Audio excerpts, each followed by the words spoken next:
Hey there! Welcome to your ultimate crash course explainer on the 1930 World Cup. This is specifically designed to help you completely ace your next sports history exam. I am so glad you're joining me for this study session today because honestly, we're looking at the tournament that started the whole shebang. So, are you ready to get top marks? Because to get you there, we're going to cover exactly what you need to know. The group stages, the highly dramatic finals, and all the essential trivia. And don't worry, this isn't just going to be some dry list of dates and names. We're going to dig into the actual stories behind this tournament, because the situations these players found themselves in, they are just too wild and frankly, too absurd to ever forget. Okay, here's our syllabus for today's explainer. We'll start with the historical context and the competitors. Then we'll break down the highly unusual Group 1, followed by Groups 2, 3, and 4. After that, we hit the knockout stages with the semis and the grand final, and finally we'll wrap up with a rapid-fire trivia cheat sheet. All right, let's dive right into this. Module 1. Context and the competitors. Let's set the 1930 stage. Okay, I want you to highlight this number in your notes right now, 13. Yep, only 13 teams participated in the very first World Cup. And get this, there were literally no qualifying rounds. Every single country affiliated with FIFA got an invite, but they couldn't even scrounge up 16 teams to fill out a standard bracket. Why? Well, the Great Depression had set in, the tournament was being hosted by Uruguay to celebrate the centennial of their first constitution, but that transatlantic boat trip to South America was just way too long and way too expensive for most European teams. In fact, just 2 months before the tournament kicked off, absolutely 0 European teams had entered. 0. It literally took the personal intervention of FIFA president Jules Rimet to finally convince 4 European nations to make the trek. To really wrap your head around this era, just listen to French player Lucien Laurent describe the journey. He noted that they spent 15 days, half a month, on a ship called the Conti Verde, doing basic exercises down below and training right there on the deck. I mean, imagine today's elite athletes doing jumping jacks on a cruise ship deck for 2 whole weeks right before the biggest tournament of their lives. Let that mental image sink in for a second. And what's crazier is several teams, including the Belgians, the Romanians, and the Yugoslavians, actually all shared this exact same ship to get down to Montevideo. Moving right along to Module 2, Group 1 action, and this was the only 4-team group. So looking at the results, Argentina absolutely dominated this group with a perfect 6 points to advance, leaving Chile, France, and Mexico eliminated. But the real trivia gold here is the sheer chaos of those early matches. France's Lucien Laurent, yeah, the same guy we just talked about doing calisthenics on a boat deck, he actually scored the first ever World Cup goal in their 4-1 victory over Mexico. And get this, it was snowing. Because it was July in the Southern Hemisphere, they were playing in the dead of winter. And here's another unbelievable detail about Argentina's dominance. They won their match against Mexico 6-3, even though their team captain Manuel Ferreira literally left the tournament and went all the way back to Buenos Aires just to take a law exam. We are literally studying for an exam right now about a guy who left a World Cup to go take an exam. You just can't make this stuff up. Oh, and definitely jot down this quirky little historical nugget from Group 1. In Argentina's super tight 1-0 match against France, the Brazilian referee, Almeida Rego, accidentally blew the final whistle 6 whole minutes early. And this wasn't just dead time in the midfield, okay? A French player was totally clear on goal when that whistle blew. Obviously, this caused a massive, furious dispute right there on the pitch. They eventually had to drag the players back out to finish the game after all the protests. All right, let's jump to Module 3, Groups 2, 3, and 4. Let's see how the winners advance. You're definitely going to want to memorize this list of the other group winners who advanced to the semi-finals.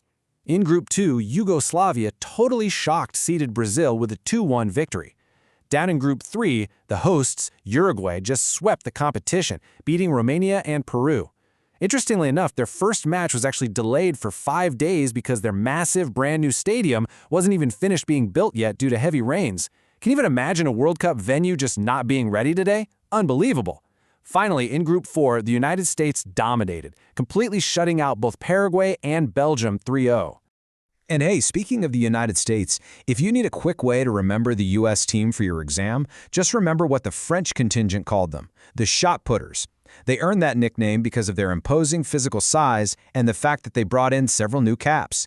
This shot putter squad featured Bert Patenaude, who secured the very first recognized World Cup hat trick in their match against Paraguay. For decades, there was actually a huge dispute over who scored the first hat trick, but in 2006, FIFA finally stepped in and officially recognized Patenaude's achievement.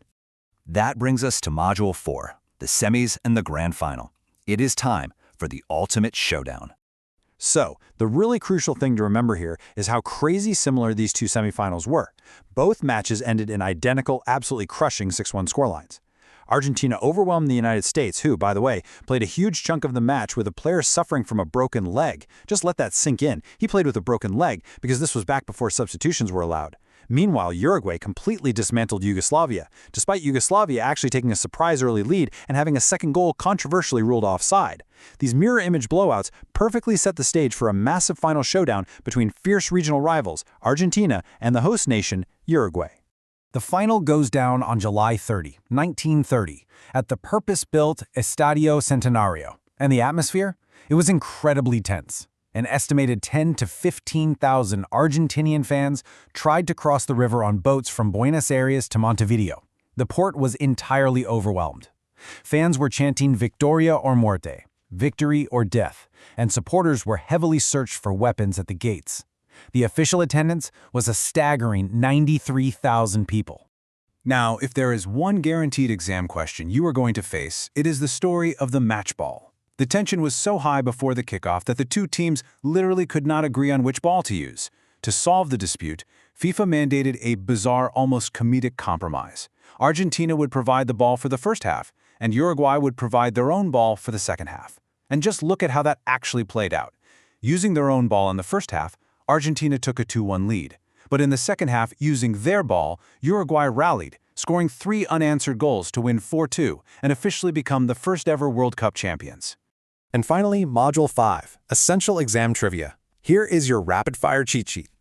If they ask you about the Golden Boot, the top goal scorer of the tournament, Argentina's Guillermo Stabile took it home with a massive 8 goals. What makes this even more incredible, and a really great piece of trivia, is that he wasn't even a starter. He only got his chance to play and score a hat trick on his international debut. It was followed by Uruguay's Pedro Sea with 5 goals and the USA's Bert Pattenud with 4. Now, unlike modern World Cups, there was absolutely no official match to decide third place in 1930. It just didn't happen, partly because Yugoslavia was reportedly absolutely furious with the refereeing in their semifinal. However, FIFA retrospectively ranked the teams decades later in 1986. Because of their overall tournament records and goal difference, the United States was officially ranked 3rd and Yugoslavia 4th. As we wrap up this explainer, I want to leave you with this final thought. We've explored the gritty, chaotic, and just totally fascinating origins of the 1930 World Cup, won by Uruguay on their centennial. With the 2030 tournament set to honor this exact 100-year legacy, who's going to write the next chapter of World Cup history? Keep all this in mind, review these notes, and you are going to absolutely crush that exam. Good luck!